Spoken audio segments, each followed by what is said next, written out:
6 years ago, she cried through the night over something he never knew. She was pregnant. She called him dozens of times. No one answered. His assistant replied, "Mr. Langston no longer takes personal calls." So she went silent and gave birth to triplets on her own. 6 years later, in an upscale restaurant, he froze when he saw his ex-wife. And 3 children with eyes so identical to his that he could barely breathe. But when their daughter had an asthma attack in the middle of the park, it was he who carried her to the hospital. Now she must face the fear every woman dreads.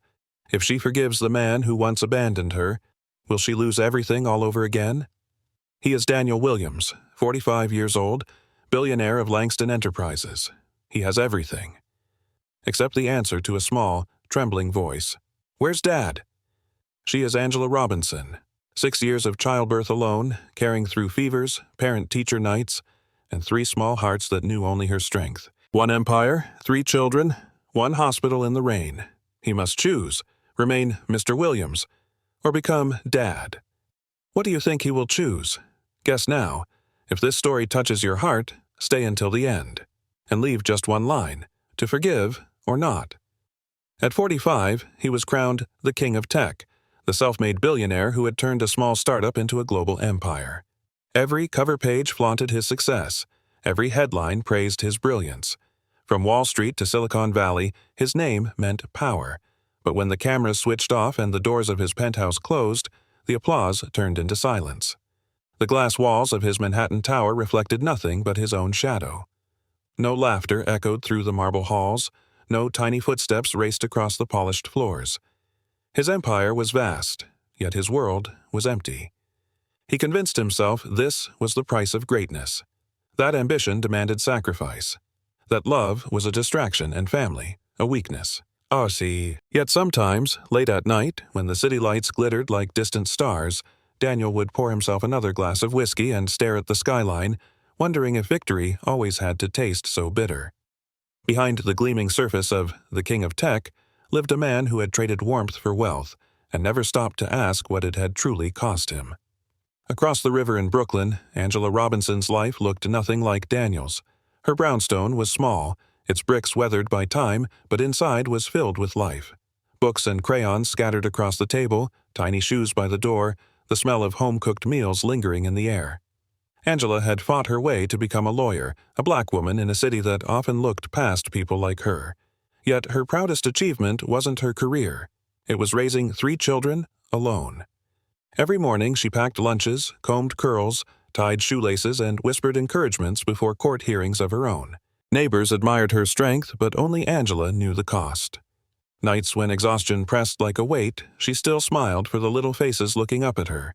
She carried both roles, mother and father, with a quiet dignity, never letting the world see her break. Whispers followed her sometimes. She was left, wasn't she? Or 3 kids, no husband. But Angela kept her head high.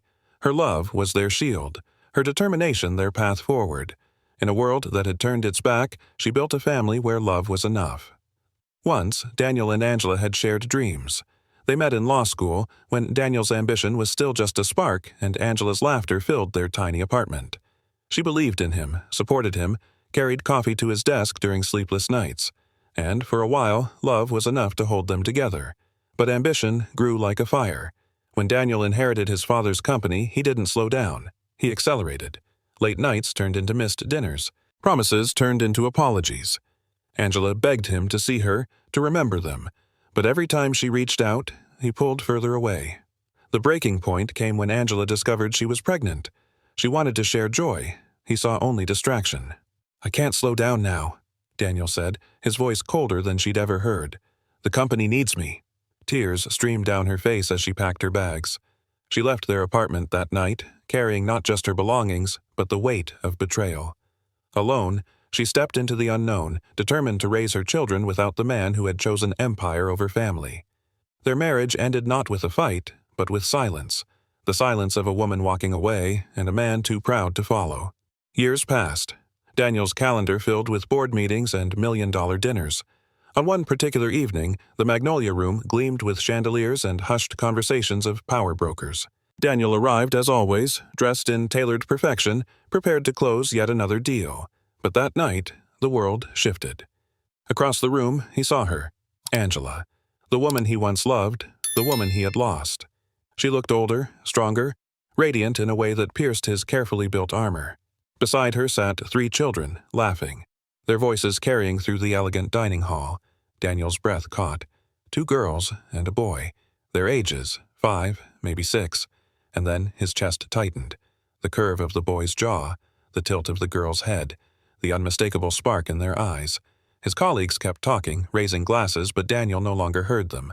His gaze locked on the family at the corner table, a family that looked achingly, impossibly like his own. The empire he built suddenly felt fragile, like glass ready to shatter.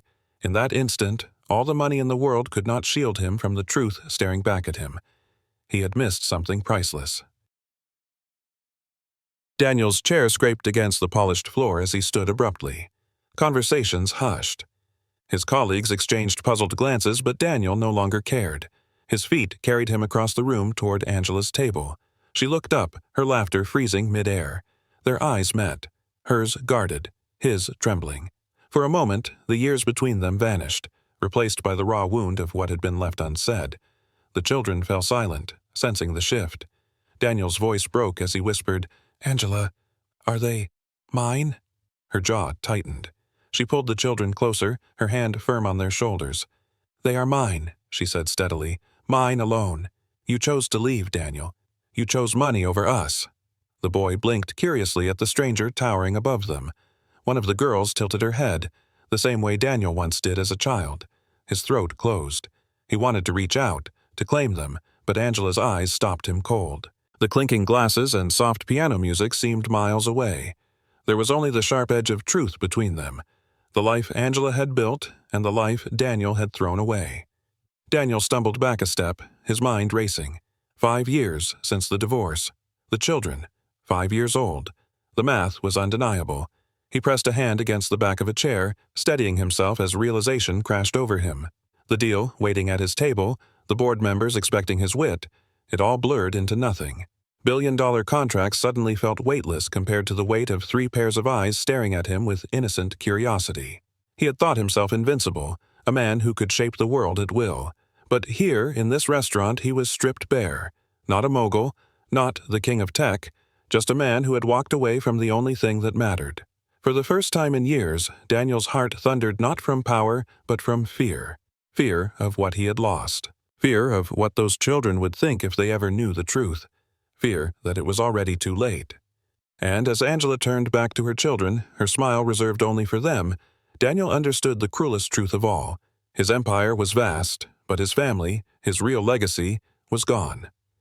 Angela's voice was calm, but each word cut like glass. "Do you remember when I called? When I wrote letters? I begged your office to let me through, but your assistant said you were too busy, too important, so I stopped trying. I got the message, Daniel. You didn't want us." Her words dragged Daniel back to those years, when he had changed numbers, switched assistants, buried himself in work to escape the pain of losing her. He had thought he was protecting himself. Instead, he had shut out the only people who had ever truly loved him. The children tugged at Angela's sleeves, asking about dessert.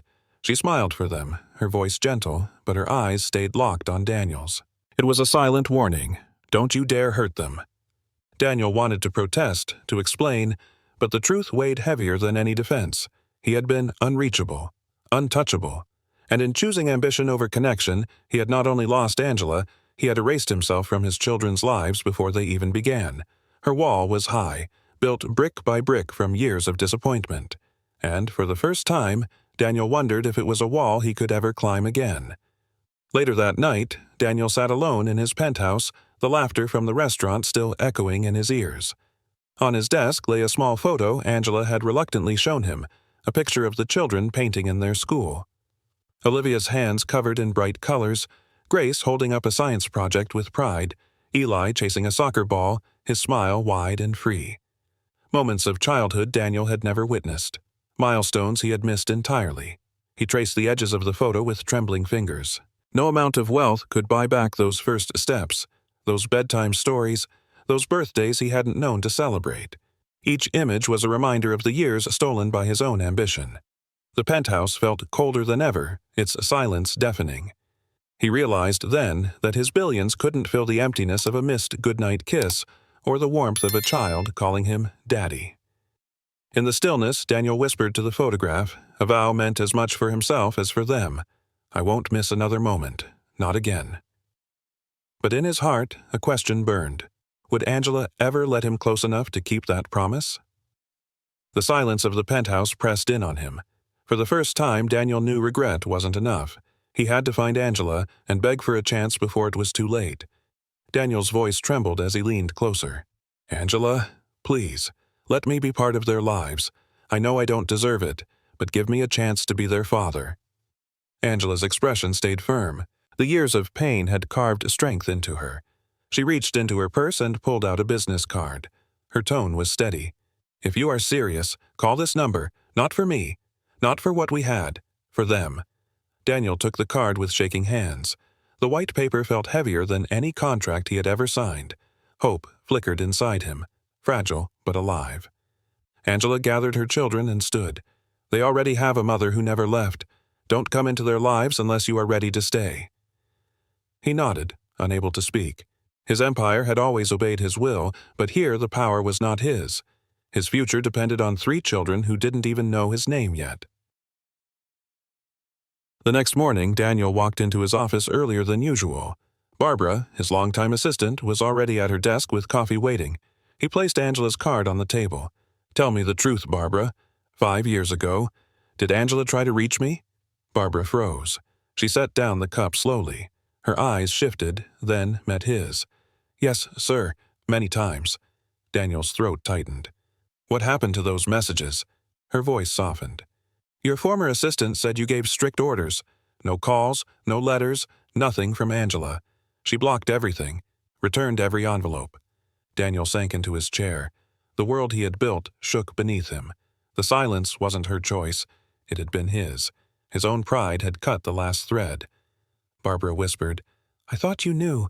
You never mentioned her name again. He covered his face with his hands. Regret clawed at him. He had missed their childhood not by accident, but by his own command. That afternoon, Daniel stood outside a modest office in Brooklyn. The brass sign read, Robinson and Associates, Attorney at Law. Inside, Angela sat behind a desk stacked with case files. Her hair was tied back, glasses perched on her nose, determination in every line of her face. She didn't look surprised to see him. You came, she said simply. I had to, Daniel answered, lowering himself into the chair across from her. The office was small, but it radiated purpose. It was everything his empire was not. Real, grounded, alive. For the first time, Daniel truly saw the distance between their worlds. He had chased recognition. She had built meaning. He had pursued power. She had raised life. Angela folded her hands. This isn't about us anymore. If you want to be part of their story, you'll need to prove it. Daniel nodded, humbled. For the first time in years, he felt like a student again, sitting before someone stronger than him. Angela opened a drawer and pulled out 3 thin folders. She placed them on the desk, one by one. Olivia has asthma. Grace has peanut and strawberry allergies. Elijah, he's afraid of thunderstorms. Daniel stared at the files as if they were treasure. He touched the covers with reverence. These weren't documents. They were lives. Angela's eyes softened slightly. If you want to know them, start here. Know what makes them laugh. Know what makes them cry. Know what keeps them safe. He nodded, swallowing the lump in his throat. I'll memorize every word. For years, Daniel's days had been filled with profit margins and quarterly reports. Now, every statistic he had ever studied seemed meaningless compared to the note in front of him. Carry inhaler at all times. He closed the folders carefully, holding them as though they might break. In that moment, he understood. His wealth couldn't protect them, but his presence could. The next week, Daniel canceled meetings for the first time in years. Instead of boardrooms, he visited toy stores and bookstores. He asked questions he had never thought to ask. What do 5-year-olds love? What inspires them? For Olivia, he chose a set of paints and brushes, remembering the photo of her messy hands. For Grace, a children's telescope with glow-in-the-dark stars. For Elijah, a brand new soccer ball, just the right size. He left the gifts quietly at their school, no name attached. But Angela knew, and when she called, her voice carried a reluctant warmth. They were excited, she admitted. Olivia hasn't put down those brushes. Grace traced constellations all night. Elijah hasn't stopped kicking the ball. Daniel closed his eyes, a small smile breaking through. For the first time he had given them joy. Not stocks, not buildings, not empires, just joy. It was a small step, but for Daniel, it felt like the first real victory of his life. A few days later, Central Park was alive with children's laughter and the rustle of spring leaves. Daniel waited near the playground bench, his heart pounding harder than before any business deal. Then he saw them. Angela walking with 3 small figures in bright coats. They ran ahead toward the swings, their giggles filling the air. Angela approached slowly. They know you only as a friend. Take it one step at a time. Daniel nodded, his palms damp. Elijah was the first to run toward him, soccer ball in hand. The boy tilted his head, studying Daniel's face. Are you my daddy? Daniel knelt to the ground, eyes brimming, his voice cracked. Yes, Eli. I am, and I am so sorry I wasn't here sooner. The girls lingered, cautious but curious. Grace clutched her sister's hand. Olivia peeked from behind. Angela stood close, ready to step in, but didn't. She let the moment breathe. Daniel opened his arms, not pushing, just waiting. Slowly, Eli leaned forward. Then Grace. Finally, Olivia. 3 small bodies pressed against him. For the first time, he felt the weight of being called Daddy. The reunion was fragile, tender, but the moment was broken by a sharp voice. Christopher Daniel Williams! The sound sliced through the park. Daniel turned. His parents, Eleanor and Richard, strode toward them in business attire, out of place among the playground crowd. Eleanor's eyes were cold as steel. So it's true. These are our grandchildren. And you've been hiding them? Angela stiffened, pulling the children closer. Her body formed a shield. They are Robinsons, Eleanor continued. They should not be raised in Brooklyn, away from the Williams legacy. We'll handle custody properly. The triplets shrank against their mother, frightened by the harsh tone. Richard said nothing, but his presence was heavy with judgment. Daniel rose to his feet, standing between his parents and his children. His heart thundered, caught between 2 worlds, the empire that raised him and the family he was only beginning to claim. For the first time in his life, Daniel did not bow to his parents' authority. Enough, he said firmly, his voice steady. If you want to know these children, you will respect their mother. Angela has raised them with love I could never replace. Eleanor's lips tightened. We are Williams. They deserve better than... Better than what? Daniel cut in. Better than the woman who carried them, fed them, stayed when I left? She is their strength. Without her, they wouldn't be here. Angela's eyes widened, surprised at his defense. The children pressed closer, sensing the storm, but seeing where their father stood. Richard placed a hand on Eleanor's arm, but she pulled away, still fuming. Daniel held his ground. In that instant, he chose. Not the boardroom, not the name Williams. He chose the 3 small faces watching him, waiting to see if he was truly theirs. And, for the first time, Daniel felt lighter. Because love, not legacy, was the ground he stood on now. The days that followed were unlike anything Daniel had known. Instead of dinners with investors, he found himself in the kitchen with flour on his shirt, learning to make pizza because Olivia loved choosing toppings. Grace sat by the window, pointing to constellations while Daniel told her stories he remembered from college astronomy. Her eyes lit up as if the stars belonged only to her. Eli raced across the living room, dribbling his new soccer ball while Daniel cheered louder than any boardroom applause. The polished penthouse, once silent and cold, was slowly filled with color. Crayon drawings covered the fridge. Soccer shoes left muddy prints on the rug. Laughter echoed off the glass walls. For the first time, Daniel didn't see the penthouse as a fortress. He saw it as a home. Not perfect, not polished, but alive. One evening, thunder rolled across the city. Lightning flashed against the tall windows of the penthouse. Eli froze, his soccer ball dropping to the floor. His small body shook as he covered his ears. Daniel knelt beside him, pulling him into a firm embrace. It's okay, he whispered. The thunder isn't here to hurt you. It's just the sky saying hello. Eli pressed his face into his father's chest, breathing unevenly. Daniel held him tighter, rubbing his back until the tremors eased. Slowly, Eli peeked up. Really? Just saying hello? Daniel nodded with a gentle smile. Yes, and I'll be here every time it does. The storm raged outside, but inside, Eli found shelter. For the first time, his fear met comfort, not from his mother alone, but from the father he was learning to trust. Angela came by the next morning to drop off some papers. She paused in the doorway, taking in the sight. Olivia sat on the floor, painting with brushes Daniel had bought. Grace pointed excitedly at a star map taped to the wall. Eli chased his father around the living room, laughter spilling through the space.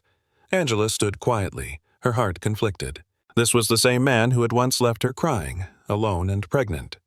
Yet here he was, covered in paint, grinning as his son tackled him to the carpet. He had changed. She couldn't deny that, but could she trust it? Could she risk letting the children lean on him, only for him to disappear again? Angela's chest tightened. She wanted to believe, but trust, once broken, was not easily mended. A week later, Grace's school hosted its annual science fair. Parents filled the gymnasium, holding cameras and cheering for their children. Grace stood nervously by her project, a model of the solar system. She glanced at the door, searching. Then Daniel appeared. He had left $1 million negotiation unfinished to be here. His suit jacket was gone, his tie loosened. When Grace spotted him, her shoulders straightened. Her voice grew louder as she explained her project to the judges. "My daddy's here," she said proudly, pointing toward him. The words caught Daniel in the chest, stronger than any accolade he had ever received. He clapped until his hands stung. In that crowded gym, Grace didn't see a billionaire, she saw her father. The joy of the fair didn't last. That night, Olivia's breathing grew strained. Her small chest heaved as she clutched her inhaler, but the medicine wasn't enough. Angela rushed her to St. Mary's Hospital. Daniel arrived minutes later, his car parked crooked outside the emergency entrance. He sprinted through the sliding doors, ignoring the startled looks of nurses. "Where is she?" he demanded. "They're stabilizing her in the back," Angela said, her voice trembling. Grace and Eli clung to her hands, wide-eyed with fear. Daniel's chest constricted as if the air had been stolen from him. $1 billion contracts flashed through his mind, meaningless against the sight of his daughter fighting for breath. For the first time, he realized life itself could not be bought. Hours later, Olivia lay in a hospital bed, tubes running to her nose. Her eyelids fluttered as she whispered, "Daddy, you came?" Daniel gripped her tiny hand. "Of course I came. I'll always come. I promise you, Olivia, I will never leave again." Angela sat across the bed, tears slipping silently down her face. She had carried that promise alone for 5 years. Hearing it now, from him, broke something inside her. Olivia's breathing steadied. Her fingers tightened around his. Daniel leaned closer, his voice steady but raw. "I missed too much already. I will not miss another day." Angela wiped her cheeks, her eyes soft with both pain and hope. For the first time, she allowed herself to wonder if Daniel's words could be real. The next morning, Daniel sat at his desk with a blank letter in front of him. For years, every word he wrote shaped markets. Now, his hand shook as he wrote something far more personal. "To the Board of Directors. Effective immediately, I am stepping down as CEO." He signed his name and exhaled. The empire he had built would go on without him. But his children needed more than headlines. They needed a father. By afternoon, newspapers screamed the news. Billionaire chooses family over fortune. Reporters speculated, investors panicked. But Daniel didn't care. For the first time, he felt free, not of responsibility, but of the chains that had kept him from love. Weeks later, Daniel walked through a quiet neighborhood in Brooklyn. A moving truck idled by the curb. The house was modest, with a wide yard and a small guest cottage in the back. He had bought it to be close to Angela and the children. Angela inspected the rooms, cautious but thoughtful. "Separate spaces," Daniel explained. "The main house for you and the kids. The guest house for me. We'll both be here, but you'll always have your space." The children ran from room to room, choosing colors for their walls. Grace wanted sky blue, Olivia purple, Eli green. Daniel wrote it all down, promising to make it real. It wasn't the penthouse, it wasn't glass towers or luxury, it was simple. But it was theirs. And for Daniel, it was the first step toward being more than a visitor in his children's lives. Time softened what anger could not. Eleanor, once cold and sharp, found herself in the kitchen with Olivia. The little girl's hands were dusted with flour, her laugh filling the room. Eleanor leaned down, showing her how to roll dough just as she once had with Daniel. For the first time, her granddaughter called her Grandma, and something inside Eleanor melted. Richard discovered joy on the soccer field. He sat in the stands, shouting encouragement as Eli chased the ball across the grass. When Eli scored, he ran straight to Richard, arms wide. Richard lifted him high, his heart swelling with pride. The walls of judgment and pride began to crumble. These children were not symbols of legacy, they were family. And slowly, Eleanor and Richard chose love over lineage. A year had passed since that night at the Magnolia Room. Now, the same restaurant glowed with balloons and ribbons, not contracts and briefcases. Instead of board members, the room was filled with children's laughter. 3 cakes sat side by side, each chosen by the triplets. Olivia's was purple with painted flowers. Grace's had tiny stars scattered in frosting. Eli's was shaped like a soccer ball. "Make a wish," Angela whispered. The 3 little faces leaned forward, candles flickering in their eyes. They blew together, and cheers erupted. For once, the Magnolia Room wasn't a place of deals. It was a place of family. Daniel looked around the table. Angela, the children, his parents, even Barbara. Everyone who mattered was here. He realized this was the only empire he wanted to keep. After the candles were out, Daniel handed each child an envelope. Inside were papers, formal, official. "You don't have to choose," he said gently. "But if you want, these will make you Williams." The triplets studied the letters. Olivia tilted her head. "Can we be both?" she asked. "Robinson and Williams?" Angela's eyes softened. "Yes, you can carry both names, both worlds." Grace grinned. "Then we're Robinson and Williams." Eli clapped his hands. "I like that." Daniel's chest tightened. It wasn't about legacy or bloodlines anymore. It was about belonging. Angela looked at him, her smile quiet but warm. "They don't have to choose between us. They can have all of us." And for the first time, Daniel felt like their family truly stood together. That evening, Daniel led the family outside to the terrace. The night sky stretched above them. Suddenly, lights shimmered across the darkness, waves of green and blue dancing like the northern lights. The children gasped. "It's magic," Olivia whispered. Grace grabbed her sister's hand. Eli pointed, eyes wide with wonder. Daniel knelt beside them. "I promised one day we'd see the aurora. Maybe not in the sky of Alaska, but here, together. This is our light, our family, the brightest thing in my life." Angela watched him, her arms around the children. For once, her guard lowered. The sight of the man who had once chosen money now choosing love was almost too much to hold. The children huddled closer, eyes still on the lights above. Daniel knew no empire, no crown, no title could ever match this glow. Daniel once believed success was measured in wealth and status. He thought power could replace love and ambition could erase regret. But Angela and 3 small children taught him the truth. Real success was not a company. It was not headlines. It was the right to live, to love, and to belong. It was the laughter around a dinner table, the warmth of a hug during a storm, the hope in a child's eyes when they whispered, "Daddy." No color, no past mistake, no broken promise could erase the family they had become. Different, imperfect, but whole. If this story touched your heart, share it with someone who needs the reminder. Happiness is not found in bank accounts. It is found in the arms of those who call you family. And if you want to keep walking with us through stories that stir the soul, don't forget to subscribe. Because sometimes the stories we share can heal more than just our own hearts.